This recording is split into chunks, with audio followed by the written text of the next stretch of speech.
Tara mga uncle, merienda po tayo. Kain po tayo.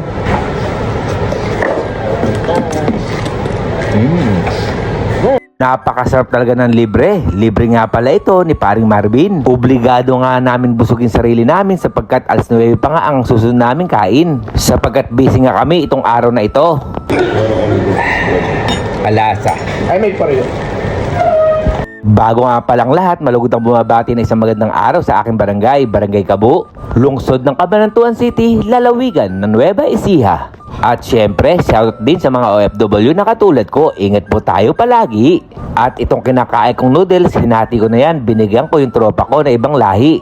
Ganon talaga, dapat share your blessing. At syempre, may kasamang itlog din yan, para sa ganon, mas lalong sasarap yung kain natin. Kaya masasabi kong kalasa. Bago ko nga pala maubos itong kinakain ko, ako ay magpapasalamat muna sa iyo, paring Marvin, at nabusog mo kami.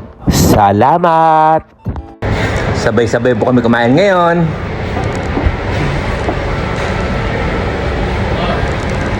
Kasarap.